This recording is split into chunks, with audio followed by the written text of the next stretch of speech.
Q&A 시간이 돌아왔습니다. 여러분들 함께 나누고 싶은 얘기들 그리고 궁금하신 것들 함께 얘기를 나눠보도록 하겠습니다. 뭐 벌써 이미 열띤 토론이 진행 중인 것 같은데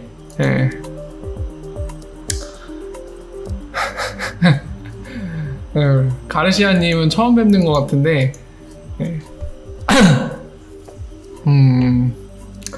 근데 한 가지 여러분들이 여전히 뜨거운 감자처럼 논란이 되고 있는 게 바로 이제 XRP가 실사용되면 가격이 오를 수 있는 거냐 아니냐 이거에 대해서 여전히 논란이 많죠. 제가 그 부분에 대해서 좀 설명을 드리자면은 일단은 이렇게 설명을 드릴게요.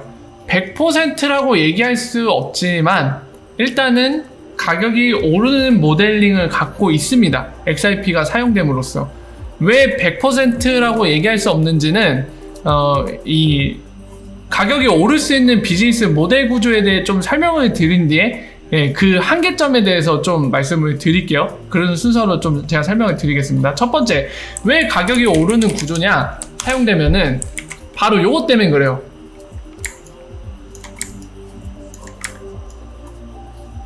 빠밤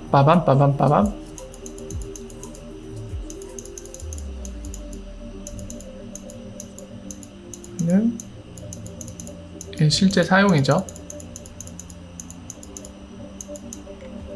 수요. 이 사이클 구조를 갖고 있기 때문에 그렇습니다. 여러분들 아시는 뭐라고 해야 될까요? 다른 대부분의 암호화폐들, 제가 뭐 전 세계에 있는 그 수천 가지의 암호화폐들에 대해 다 아는 건 아닙니다만 적어도 이제 우리가 메이저 크립토 커런시 암호화폐라고 얘기하는 것들은 누구나 다 알고 있죠. 뭐 비트코인이 됐든 아니면 뭐 2등은 이더리움이죠. 이더리움이고 그리고 뭐 이오스, 비트코인 캐시 또 뭐가 있을까요? 뭐가 됐던 간에 어쨌든 제가 언급을 안 한 메이저 암호화폐들도 있는데요. 그 뭐가 됐던 간에 대부분은 사실 그 암호화폐의 가격을 결정하는 거는 뭐 실제적인 수요라던가 이런 거에 결정되는 게 아니라 그 시장에 참여하고 있는 투기자들에 의해서 결정이 되는 거죠. 그 중에는 뭐 세력도 있을 테고 우리 같은 개미들도 있을 텐데 결국에는 그 사람들이 현재 시점 기준으로 이거를 얼마에 사면 싸게 사는 거고 얼마에 팔면은 실제 거래되는 것보다 비싸게 파는 거라고 판단하는 그 대다수의 참여자들의 대부분이 뭐라고 해야 될까요? 수렴하는 그 가격에 의해 현재 가격이 스팟 프라이스가 형성이 되는 거겠죠. 근데 중요한 거는 지금 이 가격은 다들 기대치에 달려있다는 겁니다. 뭔가 다른 요소에 결정되는 게 아니라 지금 방금 설명했듯이 어떤 가격이면 좀 저평가돼서 싸게 산 가격이고 어떤 가격이 되면은 고평가돼서 내가 실제 가격보다 비싸게 파는 거다. 이거는 단순한 기대치나 주관적인 판단에 의해 결정되는 거죠. 뭔가 객관적인 거에 의해서 결정되는 요소들은 아니거든요. XRP도 솔직히 마찬가지죠. 그나마 살짝 다르다고 할 수 있는 거는 XRP는 이제 실제적으로 금융에서 쓰이기 시작하고 있죠. 그래서 이 멕시코, 미국 달러에서 멕시코로 가는 구간에 XRP가 실제적으로 브릿지로 지금 쓰여서 리퀴디티는 상승하는 그 지표가 보이고 있습니다. 물론 한계점은 엄청난 양은 아니라는 게 한계긴 하지만 어쨌든 간에 머니그램이 써주면서 눈에 띄게 그 변화가 생기고는 있는 상태입니다. 지금 현재 XRP 상태죠. 자, 그래서 이런 비즈니스 모델, 그러니까 브릿지라는 케이스를 통해 갖고 뭔가 금융권에서 실제 사용을 통해서 뭔가 변화를 일으키겠다, 현실의 문제를 해결하겠다는 리프사의 이 비즈니스 모델에 있어서는 방금 얘기했듯이 XRP는 브릿지 컨셉입니다.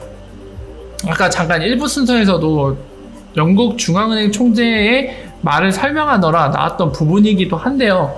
결국에는 XRP를 모든 그런 뭐라 해야 될까요? 에셋 또는 피아트와의 페어링을 만들어서 그 페어링을 통한 유동성을 바탕으로 중간에 다리 역할을 해주겠다는 거죠. 예를 들면은 오늘날의 법정화폐 예를 들면은 달러, 아까 예를 든 머니그램이 주로 쓰는 방식이죠. 지금 XRP가 브릿지 해주고 이거를 멕시코 페소로 바로 수합을 해주는 그 형태를 만들어 주겠다는 거죠. 뭐 이 부분에 있어서 디테일한 것들 설명드리면 거의 뭐 1시간 설명해도 끝이 없을 텐데 그냥 핵심만 말씀을 드린 겁니다. 디테일한 부분들은 궁금하신 분들 예전에 제 설명드린 영상이 많이 있으니까 그 부분을 참고하시고요. 지금 핵심 설명을 위해서 그런 부분들은 과감하게 생략하고 가겠습니다. 자, 이런 유스케이스를 만든다는 건데 이거를 하려면 애초에 중간에 브릿지를 하려면은 얘가 있어야 되거든요. 아까 말씀드린 유동성. 그러니까 마켓 메이커들이라고 하는 장사꾼들 있죠. 그런 사람들이 이 달러에 대한 페어 그리고 멕시코 페소에 대한 이 페어를 제공을 해야 되겠죠. 지금 이 케이스에 있어서는 지금 달러를 멕시코 페소로 보내고 싶은 거잖아요. 그럼 보내고 싶은 돈은 달러죠. 현재 들고 있는 거는. 그러면 마켓 메이커들 뭘 해줘야 되죠? 이 달러를 XRP로 바꿔주겠다는 사람이 존재해야 돼요. XRP 개당 몇 달러에 즉시 바꿔줄게요 하고 기다리고 있어야 돼. 항상 24시간. 그게 바로 마켓 메이커죠. 그게 바로 우리가 사용하는 암호화폐 거래소의 이 메이커 오더라고 부르는 거죠.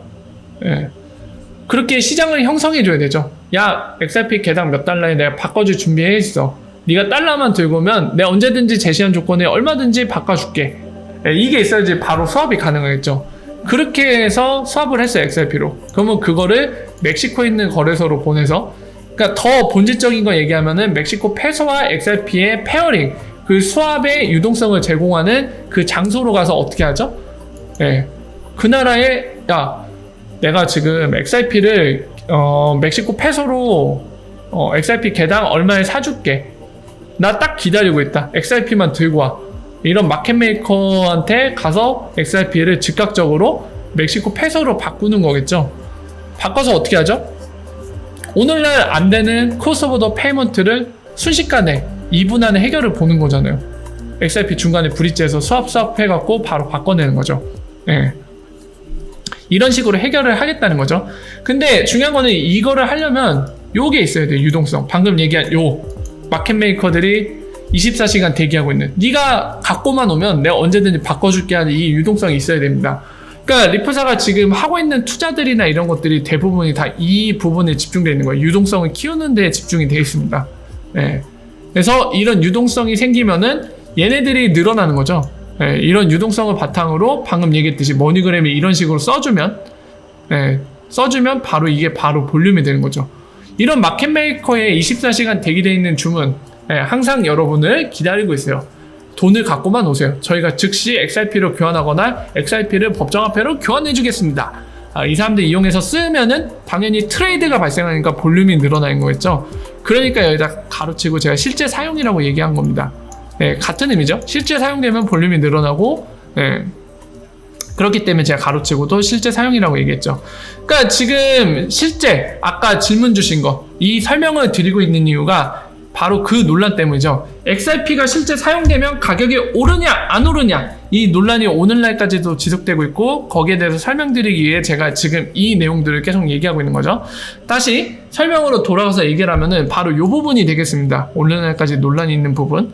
그러니까 이게 늘어나면 과연 가격이 오를까 얘기인데, 자, 잠깐만 앞으로 가면서 이 부분을 다시 한번 설명드리고 쭉 이어서 설명드릴게요. 요게 되려면 요게 받침이 돼야 된다고 말씀을 드렸죠. 왜냐면 아까 말씀드린 마켓메이커 24시간 대기, XRP를 달러로 바꿔줄게, 또는 XRP만 갖고 와봐, 멕시코 페소로 바꿔줄게, 이게 있어야지 유동성이 바탕이 돼야지 쓸 수 있기 때문에 리프사는 여기 투자를 하고 있는 거고, 이 시장을 만들려고. 그리고 요걸 바탕으로 실제 머니그램이 지금 쓰고 있는 거죠. 이렇게. 그게 바로 볼륨이죠. 실제 사용하면 발생되는 아웃풋, 그게 바로 볼륨으로 나오죠.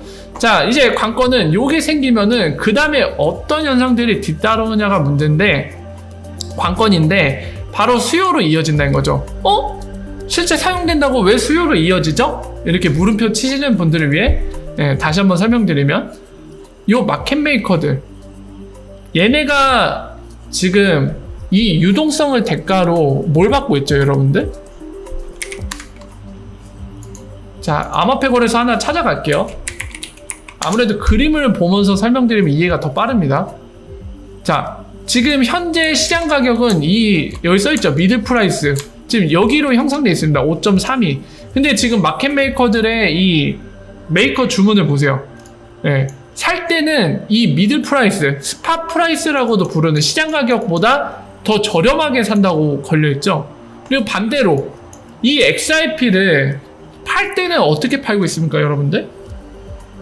XRP를 살 때는 시장 가격보다 싸게 산다고 지금 대기하고 있는데, 팔 때는 시장 가격보다 비싸게 팔겠다고 지금 대기하고 있죠. 이 얘기는 뭐죠?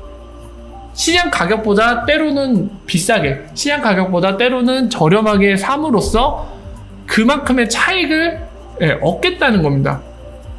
어느 거의 대가로? 내가 너의 유동성, XRP로 법정화폐로 바꾸거나 또는 법정화폐로 XRP를 바꾸고 싶어 할 때 그 즉각적인 교환을 할 수 있도록 유동성을 제공하는 대가로 나는 시장 가격보다 비싸게 또는 저렴하게 그 차익만큼을 내가 가져가겠다는 게 바로 마켓메이커의 수익입니다. 그죠? 그래서 요 차이를 제가 스프레드라고 부른다고 여기 써있죠. 스프레드. 설명드린 적이 있는데 이건 중요한 개념이기 때문에 항상 기억을 하십시오. 자, 이 스프레드 차익만큼을 결국에 마켓메이커가 수익으로 가져가는 구조인데, 그 얘기는 뭐죠? 아까 그림 다시 잠깐 그릴게요. 여기가 볼륨, 여기가 유동성, 여기가 수요죠. 자, 실제 사용을 한다는 거는 저런 이익을 얻기 위해서, 스프레드의 이익을 얻기 위해서 유동성을 제공하는 이 마켓메이커의 유동성을 쓴다는 얘기죠. 볼륨은 실제적으로.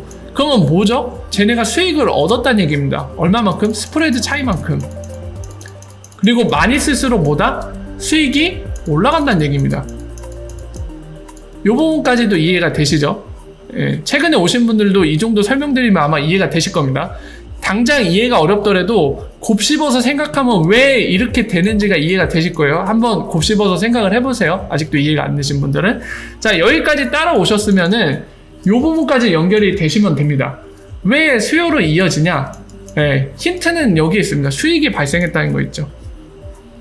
내가 갖고 있는 XRP 또는 내가 갖고 있는 피아트를 통해서 이런 메이커 주문, 메이커 오더를 통해서 이거를 실제적으로 엑스라피드 또는 XRP 브릿지로 쓰는 그 어떤 형태든 간에 써주니까 당연히 스프레드만큼의 수익이 발생하죠. 써줄 때마다. 그러면은 왜 이게 수요로 이어지냐? 바로 요것 때문이에요. 생각을 해보세요. 엑스라피드 꾸준히 써줘요. 예를 들어서 머니그램이, 예를 들어서요, 달러에서 멕시코 페소로 가는 이 실제 머니그램의 송금을 엑스라피드를 통해서 쓰는 게 하루에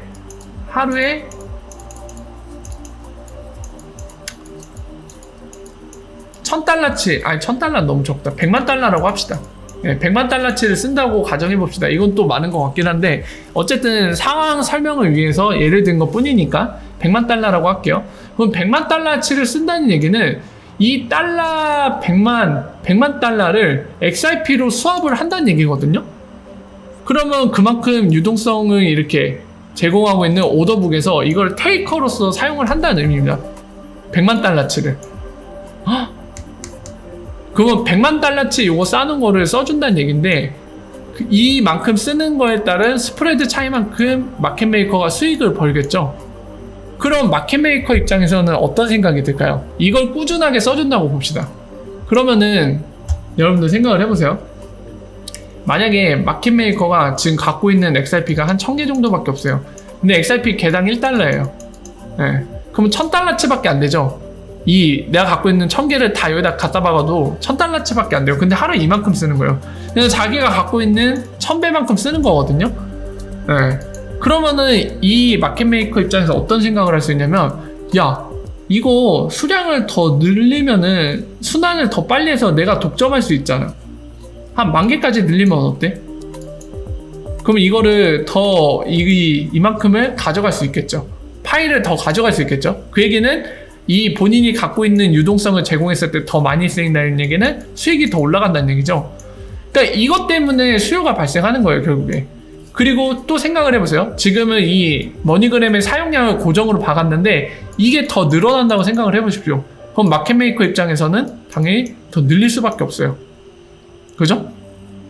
야, 이거 시장이 점점 더 XRP를 브릿지로 많이 써주고 있는데, 야, 내가 유동성을 제공하는 양을 늘려도 온전히 그 양을 충분히 써줄 만큼 지금 엑스라피드 또는 XRP를 브릿지로 쓰는 케이스가 많이 탄생하기 때문에 내가 돈을 더 벌 수 있을 것 같아. 그러면 XRP 보유량을 더 늘리겠죠. 더 많은 유동성을 제공하고 더 많은 수익을 기대할 수 있기 때문에. 그래서 수요가 발생하는 거예요. 이 수요는 투기가 아닙니다. XRP를 싸게 사서 비싸게 팔기 위한 그런 수요가 아니라, 이 수요는 XRP를 씀으로써 매번 유동성을 대가로 수익이 안정적으로 발생하기 때문에 XRP를 구매하는 수요거든요. 진짜 비즈니스 수요인 거예요. 이해가 되세요? 이런 구조, 실제 전통적인 외환시장도 비슷한 구조를 갖고 있습니다. 약간 이거는 블록체인 특성에 따라서 현실 세계의 문제, 특정 문제를 해결하기 위한 그런 비즈니스 모델이 설계되어 있어서 디테일함이 있어서는 다르지만 기본적인 컨셉은 외환시장과 똑같아요. 외환시장에서 환율을 결정짓는 요소가 공급과 수요거든요. 네, 그거는 비슷합니다. 그렇기 때문에 기존의 외환시장의 그런 지금까지 봤던 현상들, 그 케이스, 입증됐던 거를 바탕으로 봤을 때는 지금 리플사가 설계해 놓은 이 그림대로 흘러간다면 가격이 오를 것이라고 생각할 수밖에 없는 상황이죠. 다만 왜 제가 100%라고 얘기를 못한다고 아까 제약사항을 얘기했냐면, 이게 새로운 케이스이기 때문에 그래요. 블록체인을 바탕으로 만든 새로운 비즈니스 케이스죠. 그래서 기억 써야죠. 그렇기 때문에 전통적인 외환시장을 생각했을 때는 가격이 오르는 게 맞는데, 아직 이런 블록체인 바탕으로 만들어진, 그리고 새롭게 디지털 에셋을 바탕으로 만들어진 케이스 역시 완벽하게 똑같이 가격이 오르냐, 이거에 대해서는 100%라고 얘기할 수 없기 때문에, 그런 부분 때문에 제가 100%라고는 얘기 못한다고 한 거죠.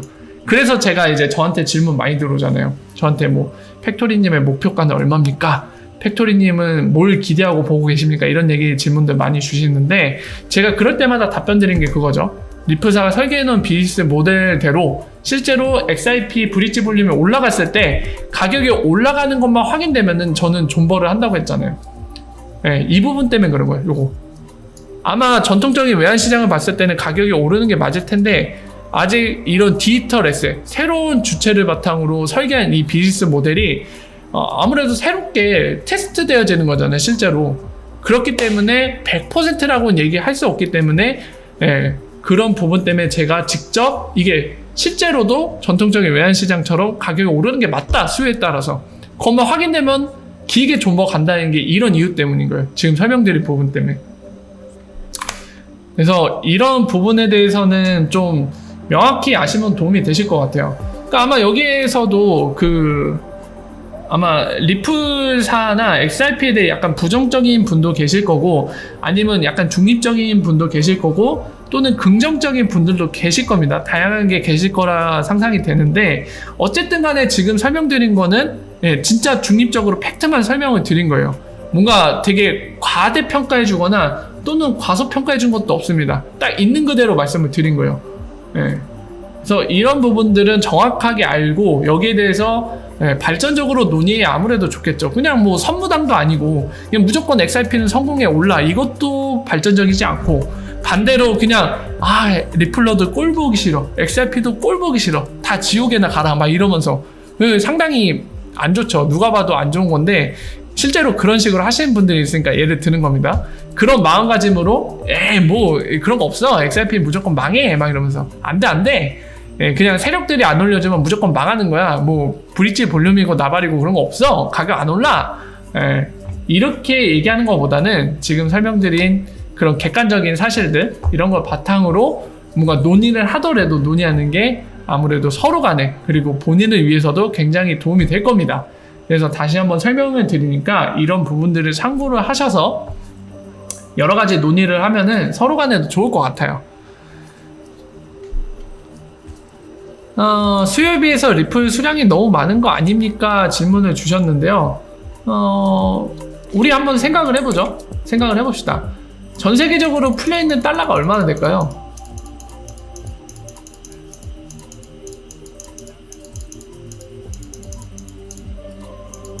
아따. 글쎄, 참, 글씨를 그림처럼 그리기가 좀 어렵네. 자, 혹시 달러 발행량이 공식적으로 나 있는 게 있나요? 미국 달러 발행량. 공식적인 자료가 있을까요? 빠밤빰빰빰빰빰. 얼마나 발행이 돼 있을까요?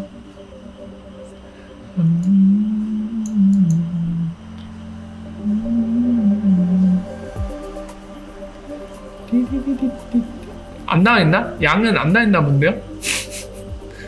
얼마나 나와 있는 거야?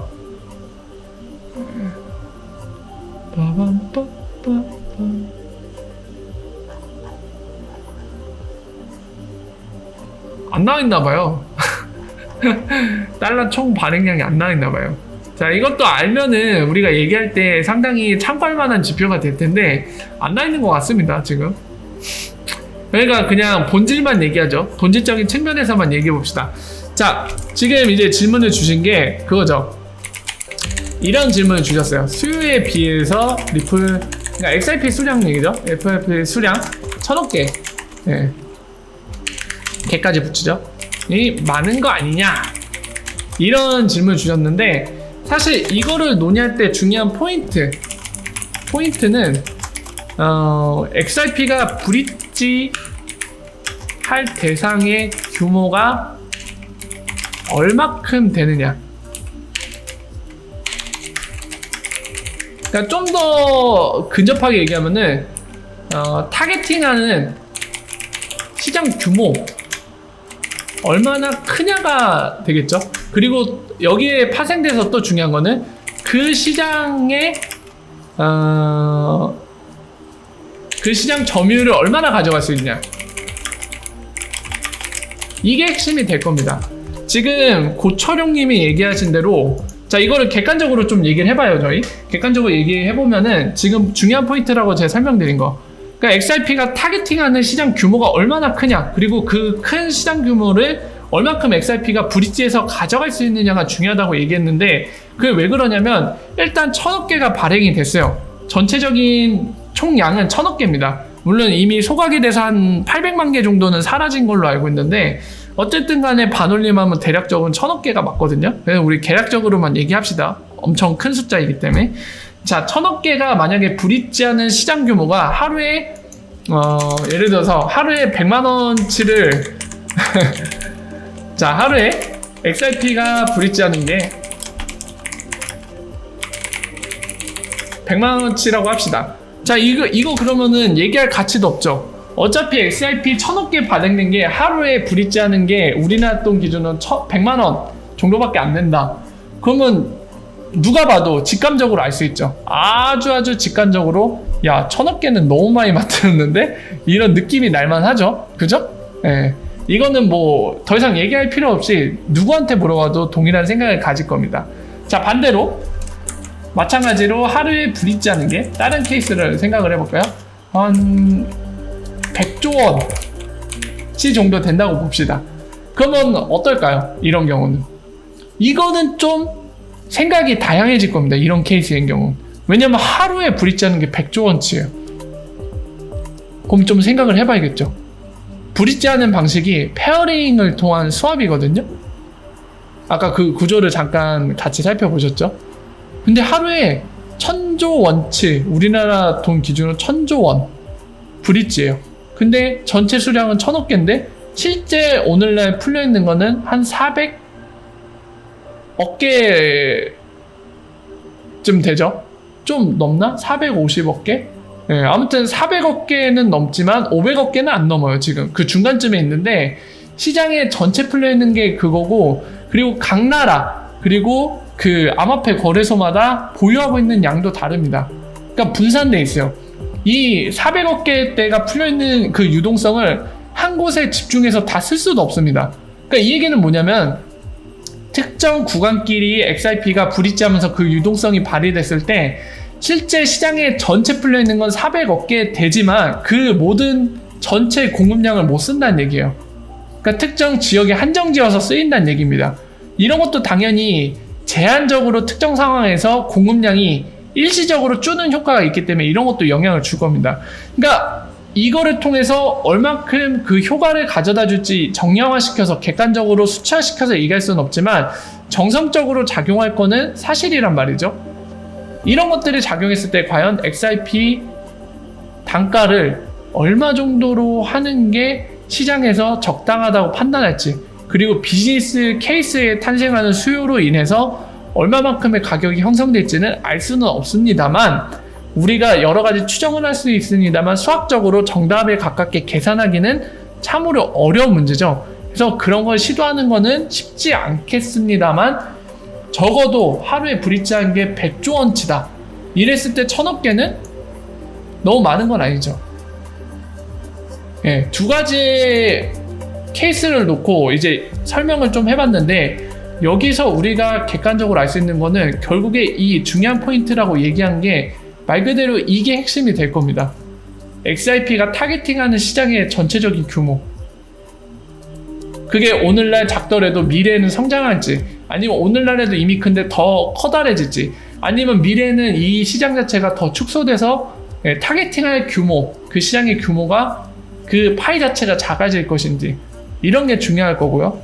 그 타겟팅하는 시장의 점유율을 얼마나 가져갈지에 모든 게 달려있다고 봐야겠죠. 1000억 개가 많은 건지 아닌 건지는 말이죠.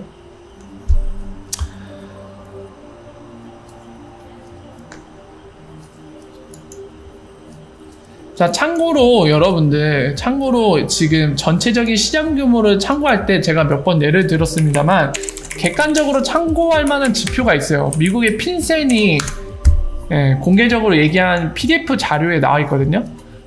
핀센 같은 경우는 우리나라로 따지면 미국의 금융감독청, 그 정도로 보시면 돼요. 금융당국, 그걸로 보시면 되는데, 얘네 공식적인 자료 지금 열고 있거든요. 여기에 스위프트에 의해 처리되는 페이먼트, 그 양이 나와 있습니다. 여러 번 제가 말씀드렸죠. 그걸 다시 한번 보고 갈게요, 모르시는 분들 위해서. 자, 스위프트를 통해서 처리되는 페이먼트의 양은 여기 써있죠. 스위프트 메시지, 다이렉트 더 트랜스퍼, 이 스위프트 메시지를 통해서 다이렉트로 처리되는 게 니얼리 거의 얼마나 된다고요? 이치데이 하루에 전 세계적으로 5조 달러입니다. 5조 달러예요, 여러분들. 하루에 5조 달러, 우리나라 돈으로 대충 쳐도 6천조예요, 6천조. 이거를 XRP가, 그러니까 좀 약간 진짜 최상 베스트가 실현됐을 때 얘기긴 하지만, 그러니까 그냥 상황 설명을 위해서 예를 드는 거예요. 이거를 다 그대로 가져간다, XRP가 브릿지 시켜낸다. 하루에 6천조예요. 그러면 1000억 개가 많다고 얘기할 수 있는 사람은 제가 봤을 때 전 세계적으로 거의 없을 겁니다. 그러니까 오로지 이 XRP의 뭐 개수가 지나치게 많다라던가, 또는 지나치게 적은 거 아니냐, 또는 XRP의 이런 개수에 따른 가격이 너무 설정이 리플사가 미흡하게 한 거 아니냐, 뭐 이런 다양한 논의 또는 주장이 있을 수도 있는데, 이거는 결국에 모든 문제의 본질적인 귀결은 전체 시장 규모가 얼마나 되느냐, 그리고 거기에서 XRP가 얼마나 브릿지할 수 있느냐에 모든 게 달려 있습니다. 그거에 따라 결정이 날 거예요. 그래서 그 부분을 우리가 어떻게 비즈니스가 진행되는지를 보는 게 가장 중요하다고 할 수 있겠죠. 리플사가 타겟팅하는 시장 규모, 그리고 얼마나 브릿지에서 가져가고 있는지, 잘 성장하고 있는지, 그 브릿지 볼륨이, 그리고 미래에 앞으로 계속 성장할 수 있을지, 이런 것들을 챙겨보면은 우리가 궁금해하는 그 부분에 대한 답이 조금씩 보이게 될 거죠. 그래서 그 부분이 가장 중요하다고 볼 수 있겠죠. 지금 당연히 안 되죠. 스위프트는 전 세계적으로 11,000개의 멤버를 갖고 있고, 지금 리플 네트워크는 이제 한 300개 넘었을 거예요, 이제. 그래서 비교가 안 되는 것 또한 팩트입니다. 이영환님이 말씀하신 게 맞아요. 아직 따라갈 길이 멀어요, 많이.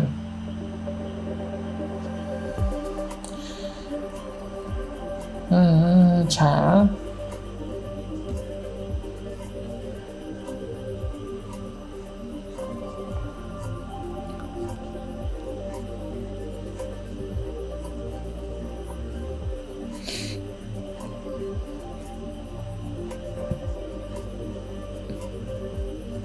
달러를 대체한다고요? 달러를 대체하는 거를 목적으로 하진 않습니다. 예. 달러를 대체할 목적으로 하는 게 아니라 달러가 전 세계적으로 크로스보더 페이먼트에 관련돼서 갖는 역할에 대해서 XRP가 그 부분을 자연스럽게 메꿔줄 수밖에 없는 구조를 갖고 있는 거죠. 예. 어떻게 보면 댐님이 얘기하신 거, 담님이라고 읽어야 되나요? 약간 비슷한 맥락일 수도 있는데 약간 뭐라 해야 될까요? 해석의 여지가 있기 때문에 좀 그 부분들의 오해 소지를 여기 계신 분들과 함께 얘기를 나눌 때 최대한 없애고자 다시 한번 이제 포인트를 찝어서 말씀을 드리는 거예요.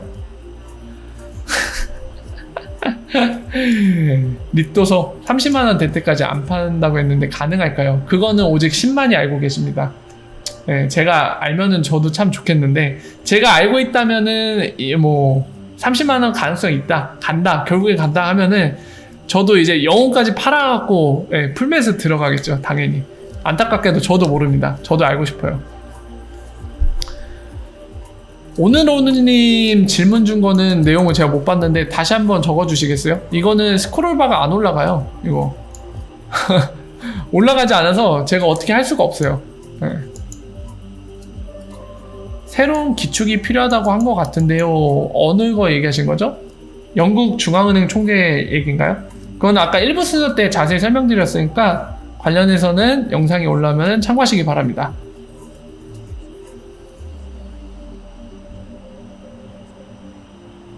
오늘오님 질문 주신 거.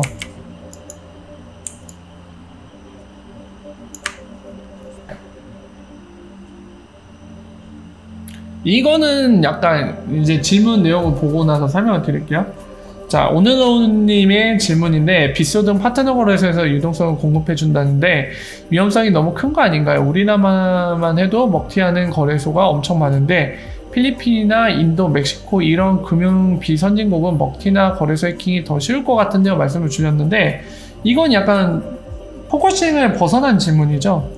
그러니까 예를 들면은 지금 질문은 약간 이런 맥락과 같습니다. 약간 정도의 차이는 있겠지만은 뭐 우리나라 삼성전자가 베트남 공장에서 물건들을 생산하고 있죠. 요즘에는 중국을 벗어나서 이 삼성 스마트폰 또는 부품들 관련해서 베트남에서 생산하는 게 굉장히 늘어났거든요.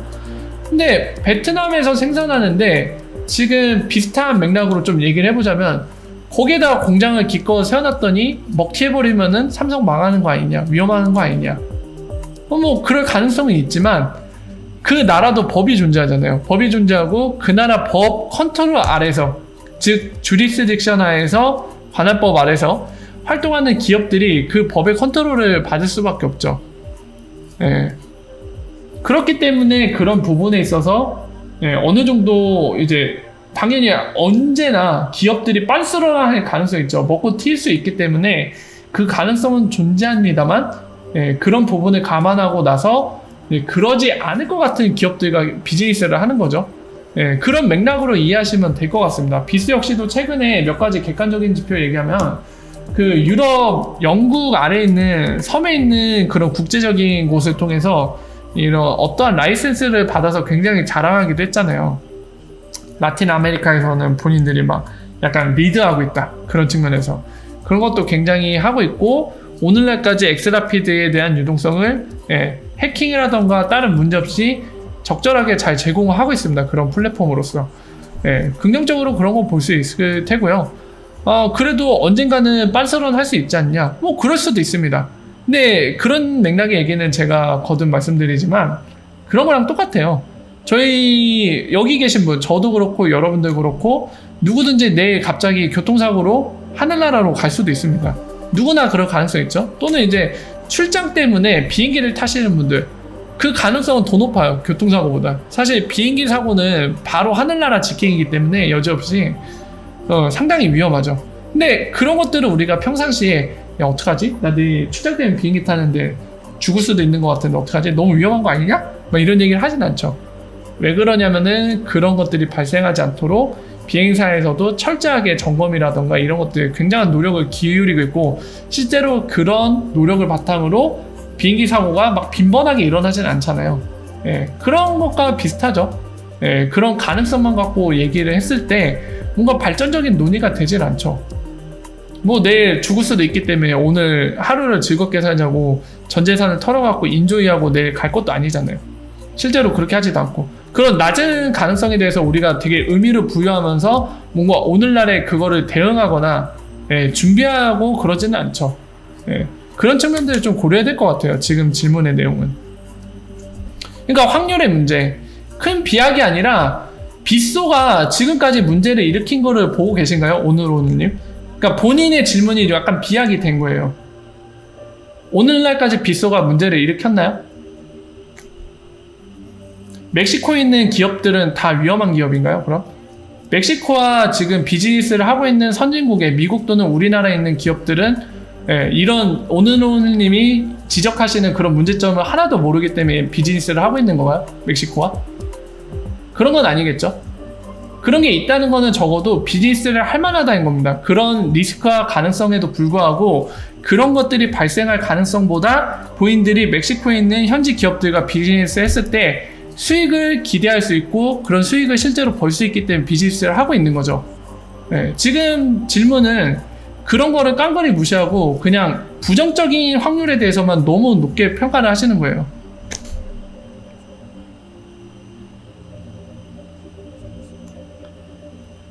가상화폐 거래소도 그 나라의 법을 준수를 해야 되죠.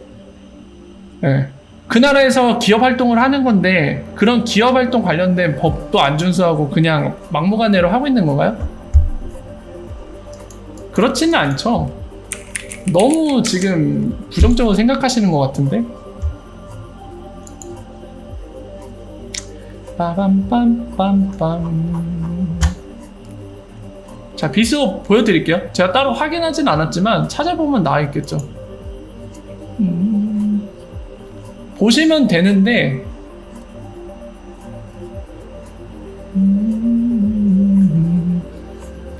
여기 나와 있잖아요. 빗소 가면은 레갈 인포메이션 해갖고 바로 나와 있잖아요. 이 나라에 등록이 돼 있다는 거죠.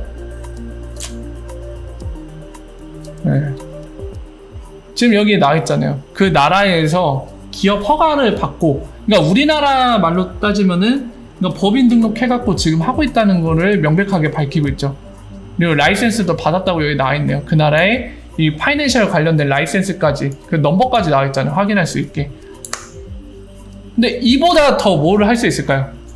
그러니까 이 정도까지 하고도 기업을 정식적으로 등록해서 허가도 받고 심지어 이제 파이낸셜 관련된 것도 라이센스까지 받아서 활동을 하는데 아무래도 멕시코는 성진국은 아니야.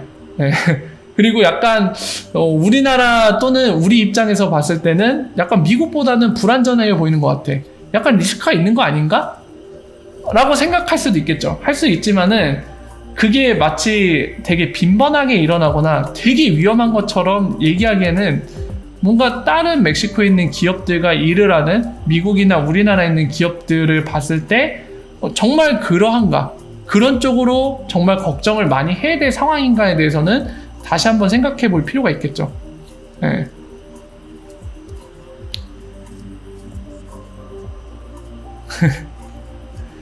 그러니까 지금 너무 본인의 생각에 빠지셔갖고 거기에 포커싱을 맞춰서 방향을 글로 잡으신 것 같아요. 모든 기업들, 그리고 기업들 뿐만이 아니라 개인들은 항상 리스크가 있습니다. 배신 때릴 수 있어요. 기업 등록을 해도 라이센스 받아도 빤스런 얼마든지 할 수 있죠. 실제로 우리나라에서도 그 일은 발생하잖아요. 그러니까 제가 말씀드리는 거는 그거를 그러니까 누구든지 갖고 있는 리스크인데도 불구하고 마치 멕시코라서 약간 더 무조건 위험한 거 아니냐 얘기하기에는 상당히 무리수가 있다는 거를 계속 말씀을 드리고 있는 겁니다. 그럼 삼성 같은 경우는 베트남에다가 왜 공장 만들어갖고 거기서 생산하고 있나요? 현재 있는 공장 이 대리인한테 맡기겠죠, 당연히. 그러니까 뭐 삼성전자에서 직접적으로 현장에 우리나라 직원들도 파견하고 그러겠지만 모든 부분에 있어서 우리나라 직접적인 이해를 갖고 있는 우리나라 직원들로 막 다 구성해서 돌릴 순 없잖아요. 베트남에서 운영하는 거는 여러 가지 있겠죠. 텍스 문제라던가 또는 생산할 때 단가를 낮추기 위해서 이제 해외 공장을 지어서 운영하는 경우가 대부분의 주요 이유가 될 텐데 이런 것 때문에 운영을 하는데 지금 말씀하신 것처럼 베트남이나 또는 멕시코나 그다지 제가 볼 때는 지금 말씀하시는 측면의 리스크가 그다지 다르진 않을 것 같거든요. 오히려 베트남 아직도 공산국가 아닌가요, 거기는? 한번 볼까요? 사회주의 맞네요. 네. 그냥 나라에서 앞세가면 장땡인 거잖아요. 여기는 중국이랑 비슷하게. 멕시코는 뭐예요? 멕시코는 모르겠네. 멕시코는 뭐지? 사회제도가 뭐니 너희는? 와, 기독교가 89%?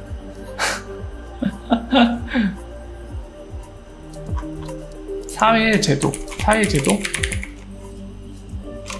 멕시코 정치를 보면 언급이 돼 있겠네요.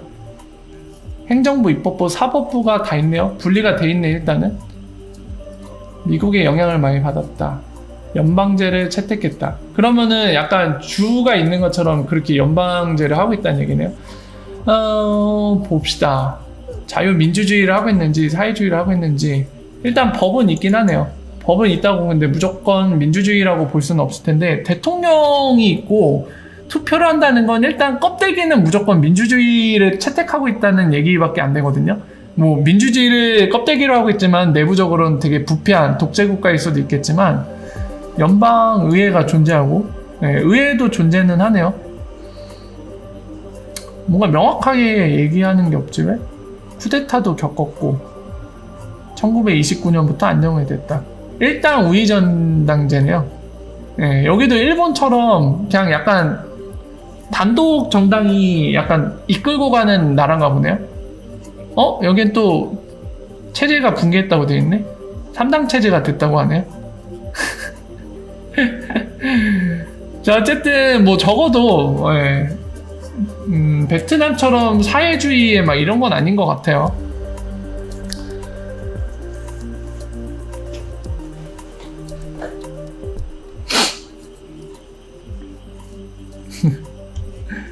자, 그래서 거듭 말씀드리지만 오늘님이 얘기하신 것처럼 그런 측면의 걱정은 약간 내일 불의의 사고, 예상 못했던 사고에 대해 걱정하는 맥락에 좀 가깝다고 볼 수 있어요.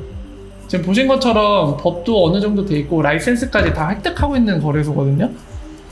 그냥 법을 무시하고 빤스런해도 그냥 충분히 될 것 같은 그런 나라는 아닌 걸로 보입니다.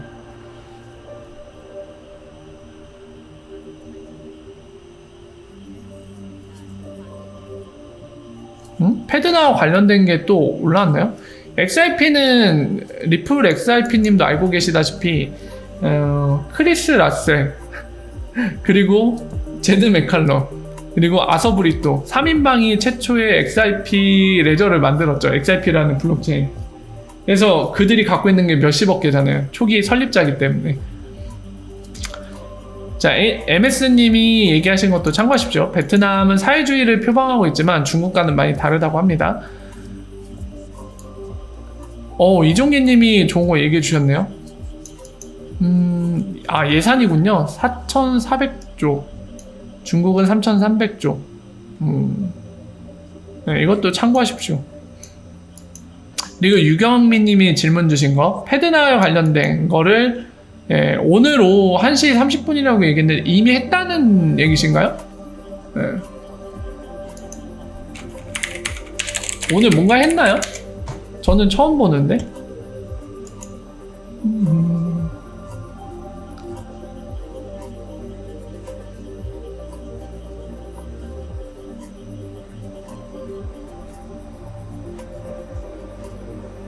컨소시엄.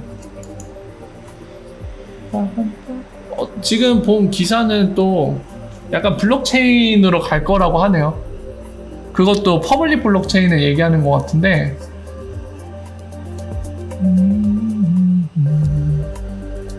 이 근거가 뭘까요? 8월날 얘기가 나왔다고 하네요. 더 라피드 빠른 혁신, 에볼루션, 테크놀로지 프리젠트요. pivotal opportunity for the federalism in payment industry. 이 얘기했다고 지금 그런 건 아닐 테고.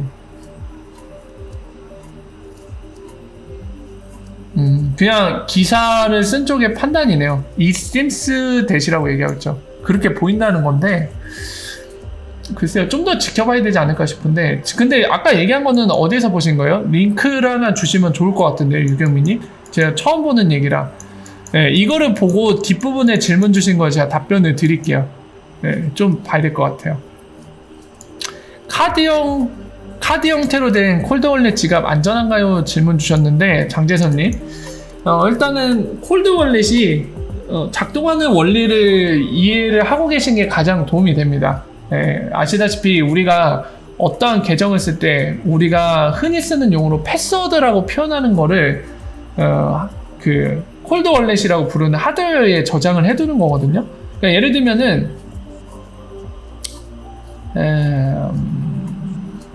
자, 보면은 소문자 R로 시작해서 블라블라블라블라블라블라블라 하는 주소 형태, 우리가 보통 지갑 주소라고 많이들 불러요. 이게 정확한 표현은 아닙니다. 사실은 지갑 주소보다는 더 정확한 거는 어카운트가 맞아요. 어카운트가 맞는데, 어카운트 어드레스 이런 표현이 맞는데, 보통 우리가 지갑 주소라고 부르는 게 바로 XRP 레저상에는 소문자 R로 시작해서 어쩌고저쩌고 숫자랑 알파벳 조합으로 이루어지는 요거, 요거를 보통 우리가 지갑 주소라고 부르죠. 그리고 소문자 S로 시작하는 아까 말씀드린 흔히 우리가 뭐 패스워드라고 표현하는 정확한 표현은 시크릿 키입니다. 요거, 그러니까 지갑을 사용하려면 소문자 S로 시작하는 시크릿 키를 알아야지만 쓸 수 있거든요. 그래서 방금 설명드린 거, 콜드월렛은 요거를 그 하드웨어에 저장하는 거예요. 콜드월렛에. 그 기본적인 가장 중요한 포인트를 이해하고 계신 게 좋습니다. 자, 이거를 그런 하드웨어에 저장하면 뭐가 좋냐면은, 일단은 이런 컴퓨터, 우리가 쓰는 컴퓨터 이런 데다 메모장이든 한글 파일이든 뭐 어떤 문서 형태든 이런 파일 형태로 저장을 해놓을 수 있단 말이에요. 이거 기억하기 힘드니까. 근데 이런 경우에는 어떤 문제가 발생할까요? 우리가 쓰는 컴퓨터가 해킹을 당하면 어떻게 되죠? 이거를 해커가 볼 수도 있겠죠. 또는 우리 이메일 주소에다가, 내 메일 계정에다가 이거를 나한테 보내기, 본인한테 이메일 보내는 걸로 해서 이거를 보내갖고 거기다 보관한다고 생각을 해봅시다. 이런 경우에도 마찬가지로 이메일 해킹 당하면 어떻게 된다? 해커가 이걸 볼 수 있다. 그럼 해커가 이거 해킹할 수 있겠죠. 패스워드를 봤으니까.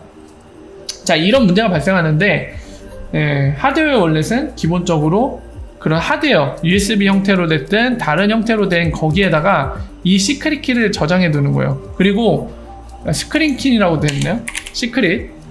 그 다음에 이거를 쓸 때 있어서 패스프레이즈라는 걸 쓰는 겁니다. 보통 이게 패스프레이즈라고 하면은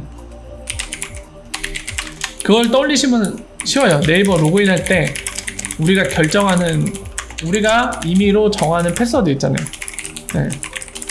사실 원래 지갑을 쓸 때는 이런 식의 패스워드를 써야 되는데, 하드월렛은 보통 요거를 이 지갑에다 저장해두고 요거를 꺼낼 때 지금 설명드린 패스프레이즈, 흔히 우리가 네이버나 포털 같은 데 로그인할 때 우리가 임의로 결정하는 패스워드 있잖아요. 그거를 알고 있으면 그걸 입력해갖고 우리가 이걸 모르더라도 지갑에 저장되어 있기 때문에 이걸 통해서 이거를 쓸 수 있게 만드는 거죠. 이걸 통해서 장점을 하나 얘기하면은, 이런 복잡하기, 외우기 어려운 요거를 몰라도 요것만 잘 기억해 두면은 그거를 쓸 수 있다는 거죠. 이 복잡한 패스워드를. 그래서 외우기 쉽고 편의성이 존재하는 거죠. 그리고 더불어서 이거를 컴퓨터 또는 어디 인터넷상에 저장을 하는 게 아니기 때문에 하드웨어에 내가 직접 들고 있는, 그리고 내가 원할 때만 컴퓨터에 연결해서 쓰는 그 하드웨어에 저장하고 있기 때문에 약간 경이되어 있을 수 있는 거죠. 해킹에서 약간 어느 정도는 더 안전하다고 볼 수도 있습니다. 그래서 이런 이유 때문에 해킹의 보통의 방식보다 안전할 수 있습니다. 사실이에요. 안전할 수 있는데 항상 더 안전한 거는 또 아니에요. 항상 또 안전하진 않습니다. 만약에 그 하드웨어 월렛을 잃어버렸을 때 그 리커버리 키를 아마 제공을 할 것 같아요. 제 생각에는 분실했을 때라도 리커버리 키가 있으면은 그거를 복구할 수 있도록, 시크릿 키를 알아낼 수 있도록 그런 기능을 제공할 게 뻔한데, 마찬가지로 리커버리 키를 노출시킨다, 해커한테. 그러면 또 그걸 통해서 해킹을 당할 수도 있거든요. 그래서 많은 사람들이 우려하는, 나는 내 XRP를 무조건 진짜 안전한, 해킹에서 무조건 어떤 것보다도 안전한 방식으로 보관하고 싶은데 그런 방법은 없을까요? 라는 근본적인 질문은, 그런 측면, 그런 기대에 대해 본질적인 답변을 드리자면 그런 방식은 절대 존재하지 않습니다. 지금 얘기한 하드웨어 월렛 역시도 그런 본질적인 부분을 해소해주진 못해요. 그러니까 이런 특성들 때문에 이런 내가 주로 쓰는 단말기, 노트북이든 PC든 이런 게 해킹당했을 때 내 XIP 계정에 시크릿 키를 해킹 안 당할 수 있는 거는 분명히 장점이지만 역시나 본질적인 건 해결을 못합니다. 그래서 제가 여러 번 말씀드린 것처럼 결국에는 안전하게 보관한 거는 어디에 달렸냐면 내가 컴퓨터를 쓰는 그런 패턴이나 성향 이런 거에 맞춰서 거기에 맞는 방식으로 시크릿 키를 보관하는 게 가장 안전해요. 그래서 예전에도 암호화폐 거래소에 보관하는 거, 그리고 하드웨어 월렛에 보관하는 거, 소프트웨어 월렛에 보관하는 거 이렇게 나눠갖고 설명을 드렸었죠. 근본적으로 이 방식들이 어떤 방식을 취해서 보관을 하는지, 그리고 각각의 장단점은 무엇인지, 그리고 거기에 따라서 어떻게 선택하는 게 여러분들께 도움이 되는지 설명을 드린 적이 있습니다. 그래서 그 영상을 참고해 보시면은 궁금해 하시는 거에 대한 답을 얻으실 수 있을 겁니다. 그래서 그거를 참고하시면은 가장 좋아요. 아니에요. 그러니까 이게 이쪽으로 블록체인 관련된 거에 대한 전문적으로 모르시는 일반인 분들이 착각하기 쉬운 건데 하드웨어 월렛은 요거를 그냥 보관하고 있는 겁니다. 요거를. 그래서 만약에 그거를 꼽아서 쓸 때 이게 복화돼서 시크릿 키가 네트워크 상으로 흘러가요.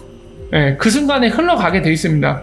그래서 결국에 네트워크 상에서 스니핑이 되거나 본인이 사용하는 PC가 해킹되면은 게임 끝이에요. 하드웨어 월렛을 쓰더라도. 그 꼽은 순간에 그 PC의 제어권을 장악하고 있기 때문에 해커가 그 순간에는 끝장입니다. 그런 부분에서, 그런 취약점에서 벗어날 수 없어요. 아무리 하드웨어 월렛이라도. 오! 이거 받았어요?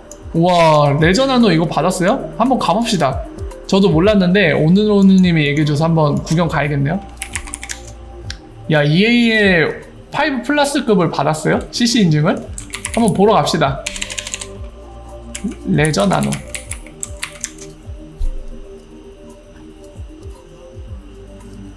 요건가요? 홈페이지 요거 맞죠? 레저닷컴인가요? 이거 맞아요? 공식 홈페이지? 자, 봅시다. CC 인증 진짜 5등급을 받았는지 구경 한번 해봅시다. 어디에 나와 있을까? 어디에다 자랑을 해놨을까요?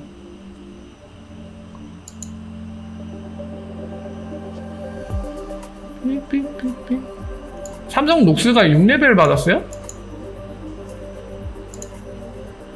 그러면은 여전히 못 따라오는 건데 어디에 나와 있어요?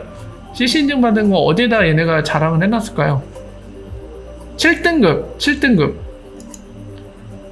리플 SRP님이 궁금하시는 거 7등급. 자, 어디 옵시다. 어디에다 자랑을 해놨는지, CC 인증. 근데 이게 당연히 커먼 크리에이티아 이거 국제 인증을 얘기하는 거겠죠? 5등급 잘 받았네. 자, EAL 등급.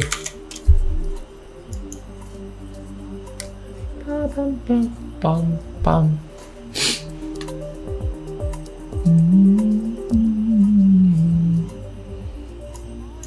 이 너무 개략적으로 설명해놨는데 이거는 일반 거고 제타 익히 필요 없고요. 이 사람이 정리한 거 볼까요? 그쵸, 저거 공식적으로 저렇게 홈페이지에 기재했는데 뻥이면은 문제가 심각하죠. 근데 보통 CC 인증 받으면은 그 넘버링이 나오거든요. 그 넘버링까지는 넘버링까지는 공개 안 했네요. 뭐 사실이겠죠. 뭐 설마 저런 걸 대놓고 뻥치면은 욕 바가지로 먹을 텐데.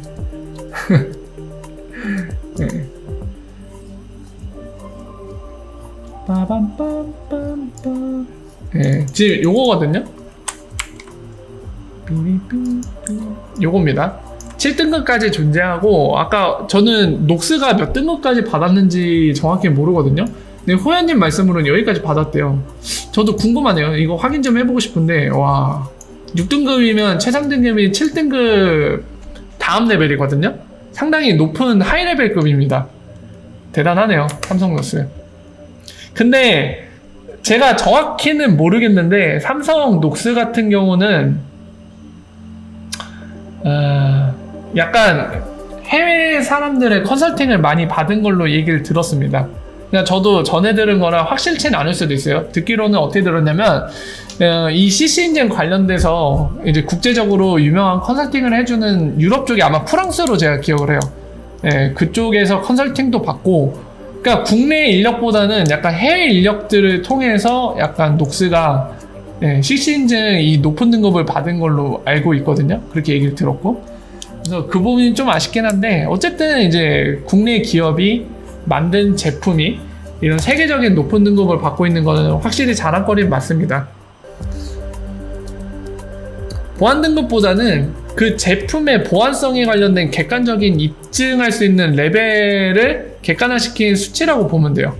네. 자, 그래서 잠깐 봤고요. 얘기가 나와서 녹스 진짜 몇 등급인지 궁금하다. 한번 해봐야지. 녹스 EA 기억해줘. 다만 이렇게 약간 안드로이드 버전에 따라 약간 다른가 보네요. 받은 등급이.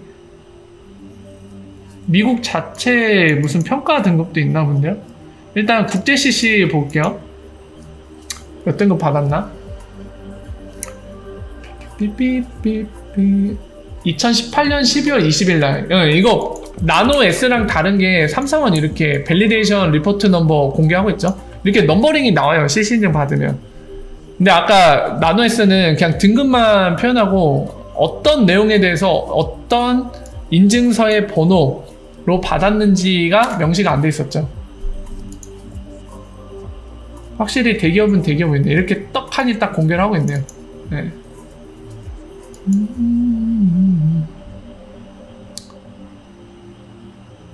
어슈런스 레벨 PP 컴플라이언트 몇 등급을 받은 거야? 여기 등급은 표기 안 해놨는데?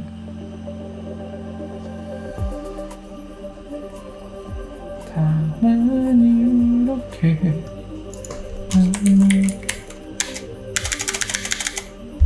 왜 등급은 안 나있네? 이거 갱신한 건가? 갱신한 거 같기도 하고요.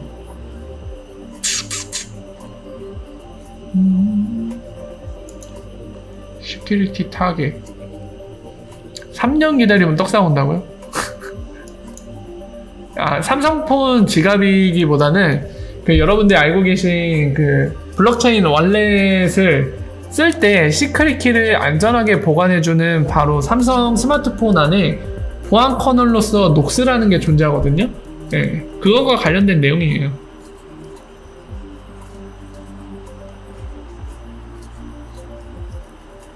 야, 볼 게 많다 이거. 얘네는 관련된 문서를 다 공개하고 있네요. 죄다 공개하고 있네요. 이 각 나라마다 다 받았네요. 영국 것도 받고 네덜란드, 핀란드, 프랑스 거, 중국 것까지 받았네. 심지어 카자흐스탄 것도 받았어. 노력을 열심히 하네요. 네.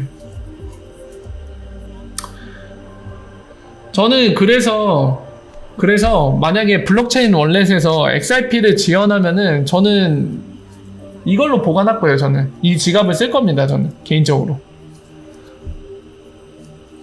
이것만큼 제 판단에는 이것보다 안전한 거는 거의 없다고 저는 개인적으로 판단하기 때문에 삼성 블록체인 월렛에서 XRP를 지원하면은 저는 이걸로 관리를 할 거예요. 그냥 바로.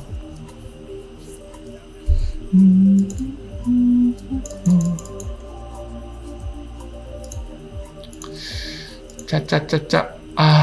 2시간이 넘었네요 벌써. 이제 헤어질 시간이 된 것 같네요. 이건 뭐지? XRP 리프레젠테이션? 일단 넘겨버리고. 안랩이 국내 CC 거예요 아마. 국제 CC도 받았나? 안랩 제품들?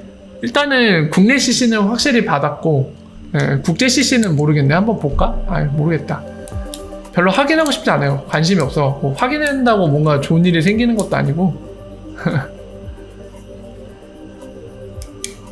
22개월 안에 간다고요? 가면 좋겠다. 그냥 내일 가면 안 될까요? 박전주님? 내일 가죠, 내일. 내일 가자, 내일 가자. 제가 쓰는 채팅은 안 먹히나 보네? 내일 가요, 내일. 내일 가면 좋겠다. 길게 끌지 말고.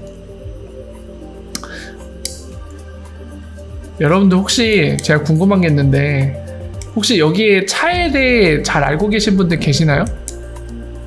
네, 왠지 차에 관심 많이 갖고 좀 잘 알고 계신 분들 계실 것 같은데, 연비를 고려하면은 어떤 차가 좋아요? 요즘에? 연비 위주의 차를 선택한다. 내가 연비 위주의 차를 살 거다. 그러면 어떤 차를 사는 게 좋죠? 우선순위가 연비다. 궁금해갖고. 저는 차를 잘 모르거든요. 관심도 없고. 그래서 잘 알고 계신 분들의 판단이 어떤지 궁금해갖고 좀 여쭤보는 거예요. 해안비 차요? 호야님 나가. 호야님 강태. 나가 있어. 테슬라요? 테슬라? 테슬라 한 번 완충으로 몇 킬로미터 갈 수 있죠? 모닝? 모닝 소형차 빼고 아이오닉이요? 아이오닉 전기차는 뺍시다. 네, 전기차는 약간 배제를 시켜야 될 것 같아요. 테슬라 얘기 되게 많이 하네요. 티코 미치겠다. 제가 테슬라를 길거리에서 단 한 번 봤어요. 그것도 최근에 지난 주말에 수원에서 망포역 근처에서 테슬라 모델 S 봤어요. 모델 S. 근데 약간 그걸 봤을 때 느낌이 뭐하냐면은 처음에는 난생 처음 보는 생김새의 차가 돌아다니니까 이건 뭐냐? 막 이랬는데 뒤에 그 표지판을 보니까 자랑스럽게 모델 S라고 적어놨더라고요. 그래서 그제서야 이거 테슬라 전기자동차구나. 그때서야 알았어요. 하이브리드면은 어디 게 좋아요? 이 모델과 브랜드도 좀 알려주시면은 저한테 도움이 될 것 같은데. 네, 장거리도 탈 수 있는 걸로. 셀트스라? 뭐예요? SUV예요? 도요타? 요즘 같은 상황에서 일본 차는 솔직히 사고 싶진 않고요. 흉기차? 역시 흉기차밖에 없나? 국내에서는 타면은 무기가 되는 이 차들. 아이오닉 괜찮아요? 아이오닉. 셀토스는 어디 거예요? 어디 브랜드 거예요? 셀토스? 치토스도 아니고 셀토스? 제가 차에 좀 무지해서 그런지 어디 건지 전혀 모르겠네.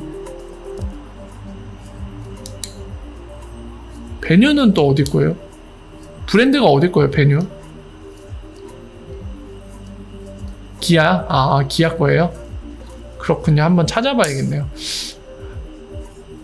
차요? 차 모르겠어요. 저는 별로 생각 없는데 아내는 좀 바꾸고 싶어 하는 것 같아서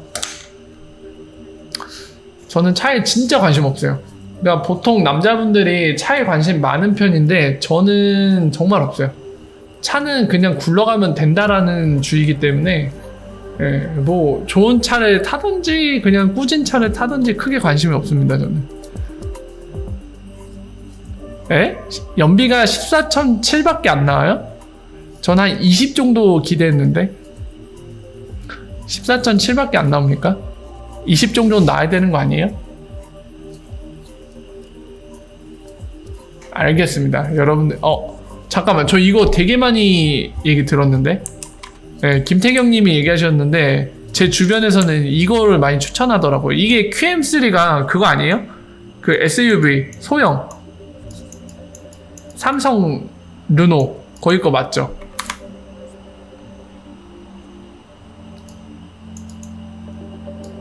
이 차 되게 많이 추천하더라고요. 요게 풀옵션에도 잘 뽑으면은 막 3천만원 초반? 2천 후반? 막 그 얘기까지 하더라고요. 풀옵션인데도 싸게 준다고 막. QM3 안 좋아요? 이 의견이 갈리네. 신뢰가 마구간이라고요? 어떤 의미예요, 다리님? 신뢰가 마구간이라는 표현의 의미가 뭐예요? 저한테 와닿지가 않는데? 허접하다는 건가, 신뢰가? 소렌토가 무난하다고요? 그래요?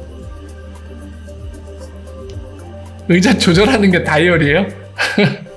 아, 작다고. 아, 차가 약하다고요? 알겠습니다. 잘못이면 디젤 차는 사면 안 된다고요? 알겠습니다. 조언을 잘 새겨듣도록 하겠습니다. 네, 김요원님 뿌직뿌직 어서오세요. 냄새나는 인사 환영합니다. 인테리어셀. 소나타 하이브리드 28K요? 28K가 어떤 의미예요? 이게 뭐예요? 이거 마력을 의미하는 건가요? 28K는 또 뭔가요? 알겠습니다. 디젤 안 살게요. 예, 조언을 잘 새겨듣도록 하겠습니다. 허리가 무지 아프다고요? 인테리어 셋입니다. 장거리는 비추. 아, 그래요? 아, 이거 차도 되게 어렵네. 잘 모르니까. 르노차 안 좋다고요? 부품이 비싸다고요? 아이오닉 하이브리드 22.4가 나와요? 야, 세상에. 이 환타지한 연비는 뭐죠? 한번 확인하러 가야겠네. 잠깐만. 아니. 튼튼한 차요?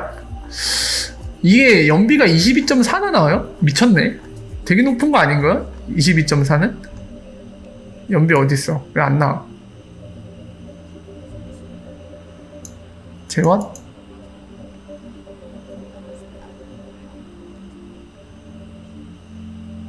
헉, 그러네. 22.4네. 공식 스펙이.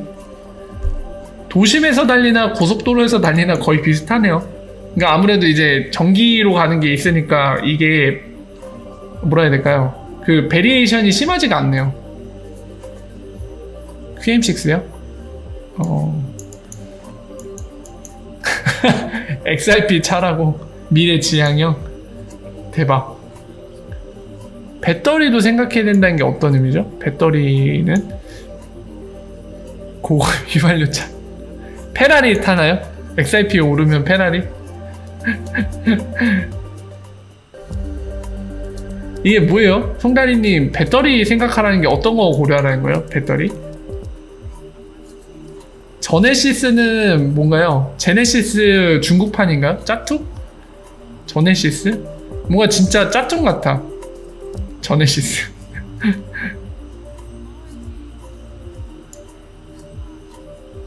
한 달에 전기요금 2만원이요? 와.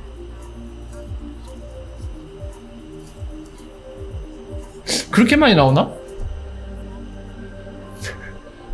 아, 왜요? 저네시스가 더 있어 보이는데. 또 오타 수정을 하셨네.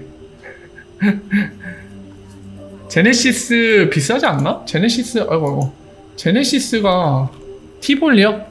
아, 티볼리 주변에 있는데 제가 타봤거든요? 그러니까 제가 운전한 건 아니고 태워줘갖고 타봤는데 전 모르겠어요. 티볼리 별로 제 개인적인 느낌. 저는 어차피 차알못이라 진짜 지극히 제 개인적인 느낌일 뿐인데 티볼리를 몰고 싶진 않더라고요. 그냥 제 개인적인 제네 실수. 저 이런 아재 개그 좋아합니다. 제네 실수. 아, 재밌네요. JV80. 이거 막 한 6천짜리인 거 아니에요, 이거? 이거 뭐예요? SUV인가? SUV네? 수소 연료전지? 수소차예요? 안 사, 안 사.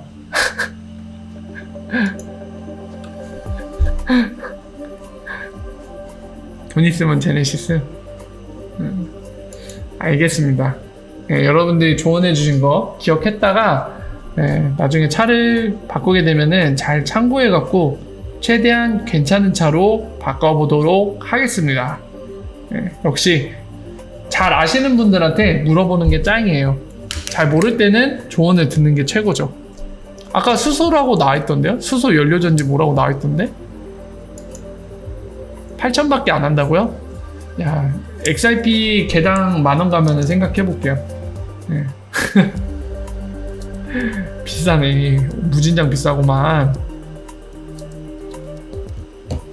올해 수행 날짜는 11월 7, 8일쯤으로 기억하고 있습니다. 8일, 9일인가 11월 7, 8일인가 그래요.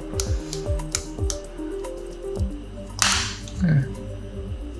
대통령차가 넥소라고요? 리플 타라고요? 여러분들 리플 좀 타세요.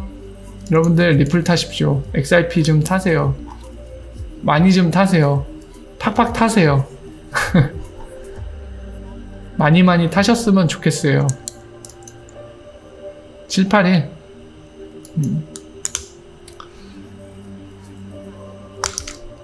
상장 때. 네, 그쵸. 당장 내일이라도 네, 가자 외칠 정도로 올라가면 참 좋겠네요. 네, 저도 사람인지라 똑같아요, 여러분들이랑. 네, 항상 꿈을 꾸죠. 그 거의의 꿈. 난 꿈이 있어요. 예, 거의 그거죠. XRP 떡상하는 꿈 맨날 꾸죠. 하지만 현실은 그런 꿈과는 다르게 가격이 미지미지. 예. 예, 시골 여자님, 워라 어서 오십시오. 반갑습니다. 수혜 스피커, 키노트 스피커는 확정이 돼 있어요, 지금. 그리고 그 세션마다 나오는 출연진은 아직 언급이 없는 것 같습니다. 아, 음치라고요? 감사합니다. 저도 잘 알고 있어요. 노래를 잘하는 건 아니라서.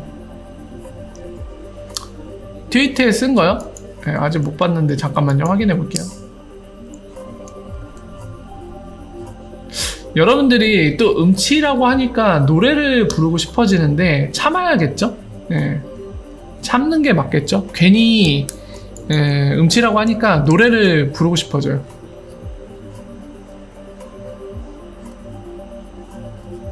혜연비님 올리신 게 이건데 이거 말고 다른 게 있다는 건가요? 스위프트 관련된 게?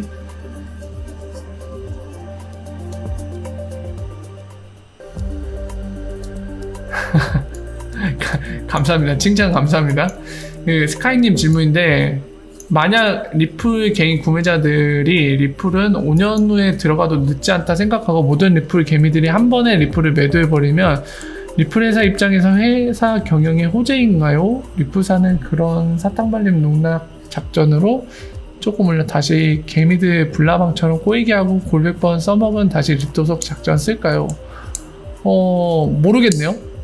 네. 만약에 리플사가 사기 회사라면은 지금 가격을 조정하면서 우리를 평생 그 대량으로 갖고 있는 XRP를 구매해줄 호갱으로 생각하고 여기고 앞에서는 착한 척하고 사업하는 척하면서 팔고 있겠죠?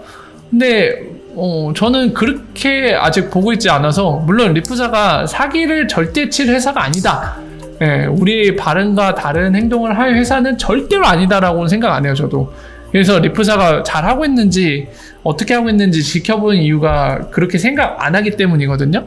하지만 현재 기준으로는 그렇게 사기를 치고 있다고 보질 않기 때문에 지금 질문 주신 거는 모르겠어요. 저는 그렇게 생각하지 않아서 일단은 질문 주신 것 자체가 약간 리플사가 개미들을 호갱, 본인들 물량을 받아줄 호갱으로 여긴다라는 전제하로 질문 주신 것 같은데 한번 생각을 해보십시오. 저는 잘 모르겠어요. 빠바빠 빠빠빠. 호야님이 성시경이라고 얘기를 했으니까 제가 성시경 노래 한번 불러보도록 하겠습니다. 호야님은 필히 다 듣고 가세요. 빤스러운 불가. 자, 현빈님이 뭘 올려주셨다는데 요거 한번 보러 가죠. 자, 코드를 간만에 보겠네요. 코드 보는 건 항상 재밌죠. 자, 일단은 다 보기 귀찮으니까 얘네들이 찾아놓은 포인트만 찝어봅시다. 어디에 뭔가 있다고 또 되게 좋아하는지 모르겠는데 한번 봅시다. 자, 이 부분 지금 이 사람이 깃허브에서 찾은 거는 모듈이랑 오라클 이 부분 테스트 부분을 봐야 된다고 하는데 자, 어디 봅시다. 보면 되죠. 자, 일단은 커밋 부분을 볼게요. 최근에 수정한 부분들에 대해서 좀 확인을 하고 갈게요. 자, 스위프트 API 업데이트가 8월 20일 날 일주일 전쯤에 있었네요. 이게 커밋이 됐고 이것도 변화된 부분이 있는지 한번 보죠. 봅시다. 네, 마찬가지로 스위프트 GPI 관련된 게 업데이트된 게 있네요. 이거부터 한번 볼까요? 토큰 부분도 있는데 이것도 한번 보죠. 자, 잠깐 보고 가겠습니다. 자, 토큰 관련돼서는 이거를 릴리즈 캔디데이트로 해놨다가 이 부분을 삭제했네요. 그러니까 이게 정식 릴리즈이기 때문에 이 RC라는 거를 뺐습니다. 뺐고 또 어디가 수정됐냐? 녹색 부분을 보면 돼요. 토큰 부분 삭제하고 라이브러리 탭 이거는 별로 상관없고 피아트 커런시가 빠졌네요. 토큰 타입을 했네. 왜 피아트 커런시 다 뺐지?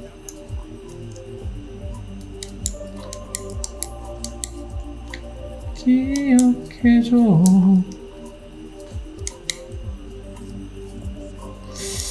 그냥 커런시로 바꿔놨네. 자, 이 부분에서는 특별히 뭔가 이 부분만 갖고 의미있게 볼 수 있는 거는 여기 있네. 스위프트 관련된 것도. 자, 얘는 코틀린을 쓰고 있죠. 요즘에 대세죠. 코틀린. 코틀린 쓰고 있네요. 볼까요? 피아트 커런시 빼고 스위프트 관련된 피아트 커런시도 빼고 이 예 처리 부분이죠 지금. 그러니까 얘가 발생했을 때 그 부분 매끄럽게 종료 안 되고 처리하려고 지금 이 부분 넣은 것 같은데 이런 거는 솔직히 약간 뭐라고 해야 될까? 에러 부분 처리랑 크게 의미는 없는 것 같고 토큰 타입을 했고 이 토큰 타입이라는 거를 결정을 어디에서 이 토큰 타입에는 뭐가 있는지 정의한 부분을 좀 찾아봐야겠네요. 여기도 나오죠. 그리고 이 라이브러리 토큰 아래에 있거든요. 거기 한번 좀 펼쳐보고 같이 보겠습니다. 거기서 토큰 타입으로 뭐가 있는지 좀 봐야 될 것 같아요. 자, 경로를 봅시다. 지금 보면은 코르다 라이브러리 토큰, 코르다 라이브러리 토큰. 자, 코르다 no 코르다 세틀러의 경로가 라이브러리 나니 자, 코르데 모듈에다 박았나?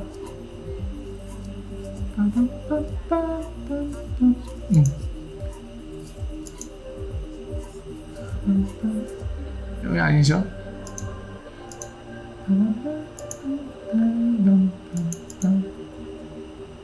여기도 아니고 기본적으로 토큰 타입 정해놓은 데가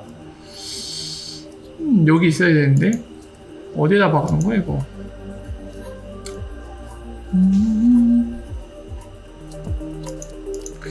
코르뎁이 아니라 코르다 기본 쪽에 있나? 아, 코르다 기본에 있나 보다. 야, 가야겠네요 그럼. 자, 코르다로 갑시다. 여기 있겠네요. 여기에서 라이브러리 여기도 안 박아놨네. 그러면은 아래 빌드를 해놓은 거에 아이고 이것도 어디다 박아놨니 너희. 찾기가 귀찮구나.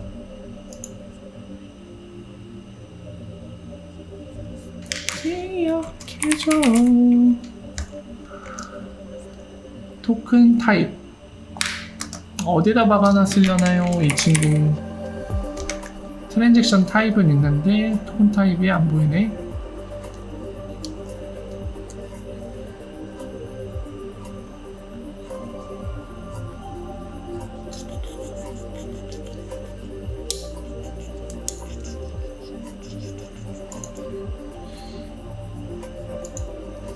아, 이놈의 그 뭐죠? 이 메소드를 정의를 번거롭게 해놨구만 이것도.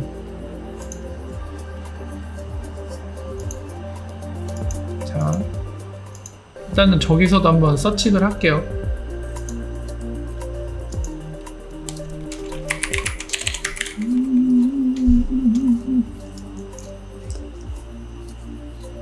여기 없죠. 그러니까 코로나 자체에 있을 텐데 이 정의를 참 골치 아프게 해놨어요 이 친구가. 타입을 해볼까?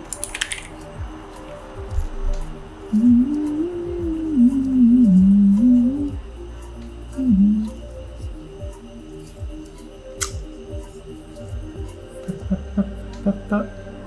이건 보고 가야겠다. 오블리게이션 타입을 어떻게 해놨는지. 여기 이거 봐. 여기 임포트 시켜놨는데 아 이거를 어디다 정해놨냐 너희 토큰 타입. 여기도 토큰 타입을 쓰죠 결국에. 이 베이스 커런시를 토큰 타입으로 다 정의를 해놔갖고 이거를 봐야 돼요. 어떤 걸 넣어놨는지 보는 게 상당히 아유 중요한데 아 참 복잡한 구조로 정의를 시켜놨네. 여기 있을 것 같네. 빠밤빰. 코어 부분? 왜 나는 못 보지? 이거 공개를 안 해놔서 그런가? 코틀린. 여기에서 잠깐만.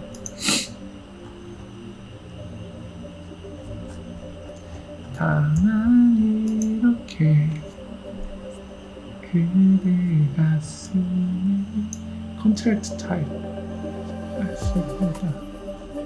라이브러리 좀 있어야 되는데. 다만 이렇게 그대가 쓰는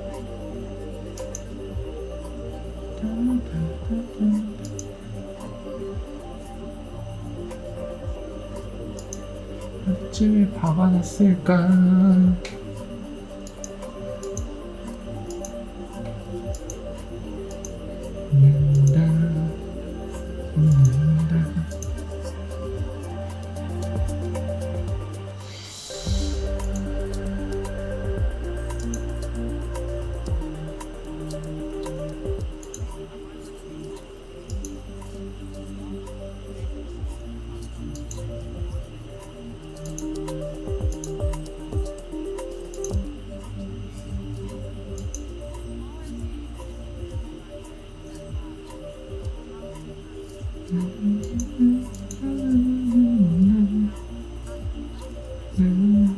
패키지 이름이 이거고. 여기 아래 들어갈 수도 있. 아 이거 내시네. 근데 처음에 저걸로 시작하면 안 되는데 패키지 네임이. 아 참. 그냥 이렇게 검색하면은 기터브가 다 보여주려나요? 이 패키지를 찾아야 되거든요. 여기까지만 해볼까? 패키지 이거 찾아야 되는데 어디다 박아놨는지 알 수가 없네. 아 정말 이 친구 안 적었어요. 이 패키지만 찾으면 되는데. 라이브러리 토큰.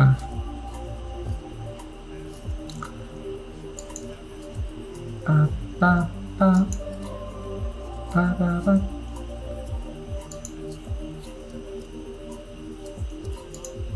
아 이거 아카이브 파일로 되어있네.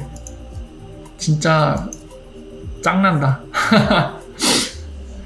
아카이브 파일로 만들어놨어요. 저거 바이트와 코드 시켜놔갖고 디컴파일 해야 돼 저거 보려면. 아이 참. 그러면 중요한 기본 베이스 정보 없이 그냥 봐야 될 것 같은데 그냥 보죠. 이왕이면 토크 타입까지 다 보고 들어가는 게 가장 좋을 것 같은데 그냥 봅시다. 자 스위프트랑 XRP 상관이 있는지 그냥 봅시다. 어디 보자. 자 최근에 바뀐 것들 봤는데 특별히 없죠. 그냥 저 부분을 볼 거면 될 것 같습니다. 일주일 전쯤에 바꾼 거를 그냥 쳐들어가서 보면 될 것 같아요.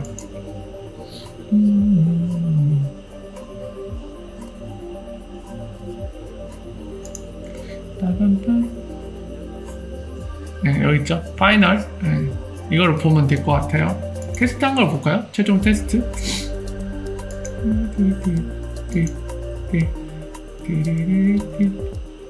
다 상관없고요. 갖다 버리고. 자 보면은 abstract 오라클은 이제 그걸 얘기해 주는 거고.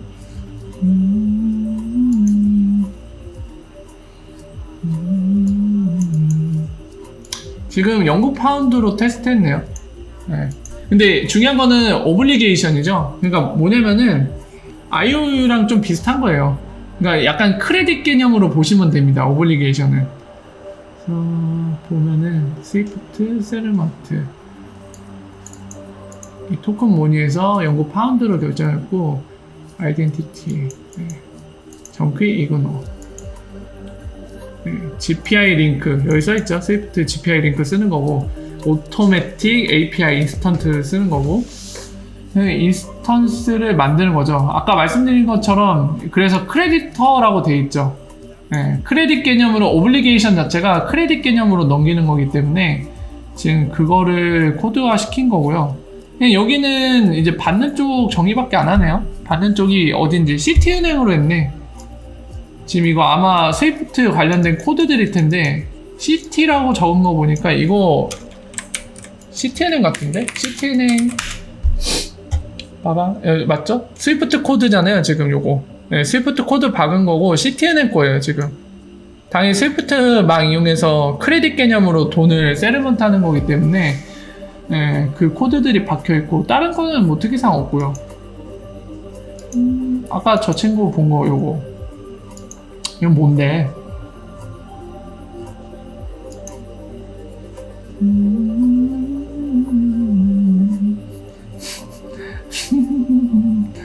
야, 이 진짜네. 진짜 이거 혼나야 돼. 이거 진짜 이 자식들 진짜 이거 아주 그냥 같이 이름만 나오면 행복해갖고 행복해러를 터트리는데 지금 저 내용만 갖고는 더 이상 얘기할 것도 없죠. 바뀐 게 없어요 사실. 네, 혹시나 저 친구들이 못 찾은 부분이 있을까봐 지금 제가 직접 코드를 리뷰를 하는 건데 제 생각에는 없을 것 같아요. 결국에는 바뀐 부분이 없을 겁니다.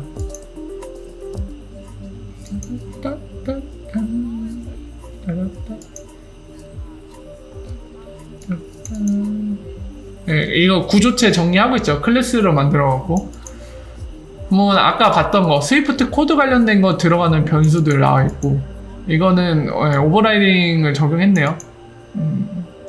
크게 의미 없고 페이먼트 플로우 이것도 지금 여기서 보이는 거 없어요.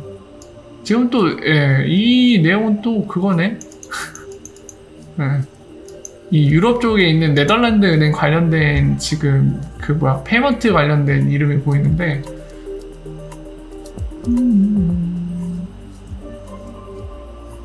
없어. 그러니까 많은 분들이 기대할 만한 게 지금 스위프트가 XRP를 써주는 거를 좀 기대하시니까 이런 거 관련된 소식도 이제 귀를 기울이시는 거잖아요. 없어요. 뭘 봐도 지금 엮을 게 전혀 없습니다. 지금 코드는 정확하게 분리되어 있고 지금 보시면은 이 친구가 이거 갖고 뭔가 얘기를 하고 싶은 모양인데 지금 보시면은 딱 돼 있잖아요. 이 Verify Result라는 곳에 이 세르먼트 메소드라는 게 처리돼 갖고 이 둘 중에 하나죠. XRP 세르먼트냐 스위프트 세르먼트냐 이 메소드 접근해 갖고 이 뒤에 나오는 매개 변수 들어온 거에 따른 리턴 값 여기에 들어가는 건데 지금 둘 중에 하나 태겔로 돼 있잖아요. 둘 중에 하나 XRP 세르먼트 하거나 스위프트 통한 세르먼트 하거나 즉 이제 피아트를 통한 세르먼트를 얘기하는 거죠. 오블리게이션 이용한 세르먼트 얘기하는 건데 이 지금 스위프트가 XRP를 쓰겠다라는 코드가 아니에요. 이것만 봐도 코드 좀만 보실 수 있는 분도 금방 눈치챌 수 있는 부분입니다. 근데 이제 이거 갖고 또 이제 뭐 보죠? 이 사람은 정확히 얘기했네. 세퍼릿이라고 얘기했네요. 여전히 분리돼 있다고. I still find it all of it made, so I'm not deleting this. 웬일이야? 이 사람도 약간 선동꾼 중에 하나인데 지금 제대로 적었네요. 제대로 적었네요. 그래서 지금 내용은 여전히 관련이 없습니다. 앞으로도 특별히 없을 거예요. 그런 일을 기대하기는 힘들 겁니다. 그러니까 R3가 스위프트와 XRP를 결혼시켜주는 일은 없을 거예요. 만약에 스위프트와 XRP가 결혼하는 일이 발생하더라도 그걸 R3가 시켜주는 일은 없을 겁니다. 필요하다면 스위프트와 리프사가 그렇게 우리 이제는 함께 사이좋게 지내보아요 이러면서 결혼을 하는 거지 R3가 그런 걸 해줄 의미도 없고 본인들이 그럴 동기부여도 안 되고요. 그럴 생각도 없어요 이 친구들은. R3는 신경 안 쓰셔도 될 것 같아요. 일단 코드상에는 스위프트와 XRP의 결혼 상황에 대한 내용은 없다. 그거를 얘기할 수 있겠습니다. 지금 곁에서 생각에 빠져.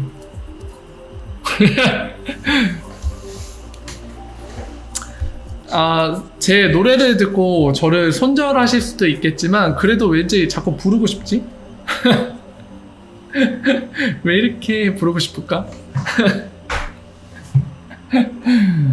이유를 모르겠네요. 저도 약간 청개구리 소질이 있나봐요. 그런 본능이 있어갖고 하지 말라고 하면은 하고 싶어지나봐요.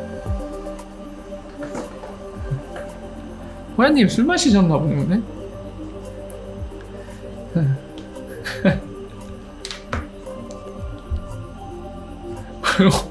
옥구슬 불만.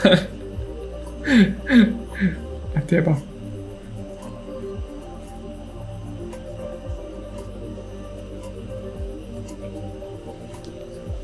SIP 8판 했다고요? 네, 김태경님이 질문 주신 거 답변 드리면서 마무리 지어야겠네요. 자, 엑스커런트 설치비 알려진 게 있냐고 질문 주셨는데 있습니다. 리프사 공식 홈페이지 브로셔에 나와 있어요. 가시면은 자, 콜레러럴 요 부분에 가시면은 어디더라? 여기 보시면 여기 페이퍼 중에 코스트 커링 케이스 포 뱅크라고 되어 있는 게 있거든요. 네, 요거 보시면 돼요. 여기에 보시면은 디플로이라고 치면은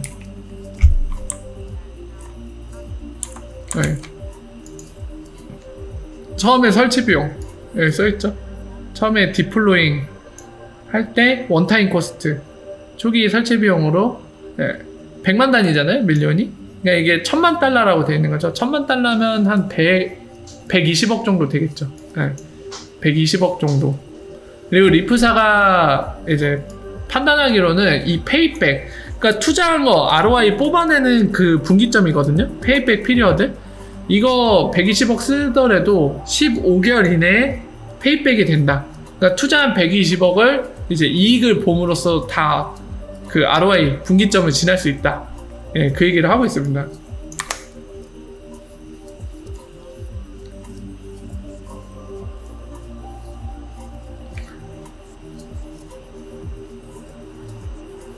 여러분들 걱정하지 마세요.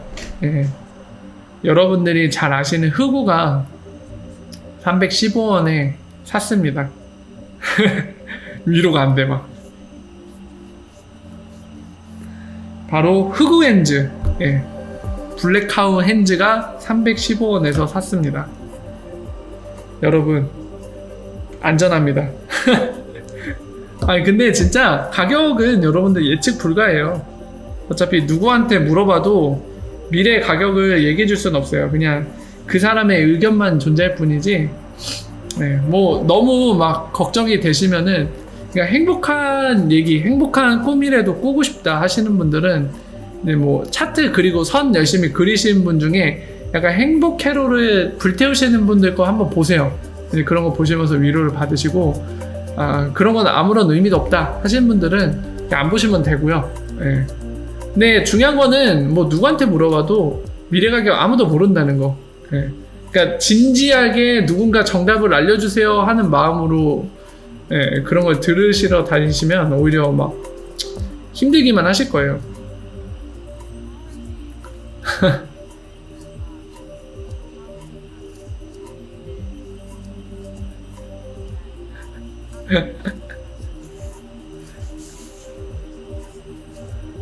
안 보이죠? 요즘에? 나가셨군요. 이직하나 인직? 자 어쨌든 또 시간이 엄청 길어졌는데 마무리 지어야겠네요. 어우 너무 길게 했어. 이분은 누구예요? 요분이 누구지? 요분이 누구죠? 이응시옷? 이응분이 누구시지? 그분 안 오신 지 오래됐어요. 저는 못 뵌 지 되게 오래됐는데. 자 어쨌든 여러분들 오늘 또 긴 시간 동안 이런저런 얘기 나눴는데요. 마음 같아서는 제 노래로 마무리를 드리고 싶지만 감히 손절을 당할 것 같은 두려움이 밀려와서 함부로 하지는 못하겠네요. 제가 개인적으로 랩도 하고 발라드도 부르고 댄스도 부르고요. 네, 장르를 마다하지 않고 다 부르기는 합니다만 함부로 불렀다가 엄청난 손절이 밀려 들어올 것 같아서 떡락 예방을 위해 참도록 하겠습니다. 오늘 여러분들도 고생하셨고요. 내일 또 9시에 여러분들께 좋은 소식과 좋은 정보로 찾아뵙고 함께 얘기를 나눠보도록 하겠습니다. 여러분들 오늘 고생 많으셨고요. 오늘 하루도 수고 많으셨고요. 오늘 남은 하루 이제 좋은 밤, 기분 좋은 밤 되시기를 바라고 내일 아침도 신나게 행복하게 시작하실 수 있길 바라면서 오늘 여기서 마무리 짓도록 하겠습니다. 여기서 인사드리고요. 내일 이 시간에 여러분들 찾아뵙고 또 좋은 얘기, 좋은 시간 함께 나눠보도록 하겠습니다. 오늘 여기까지고요. 팩토리 여기서 인사드리고 물러가도록 하겠습니다. 월바월바 좋은 밤 되십시오. 내일 찾아뵙겠습니다. 내일 뵙겠습니다.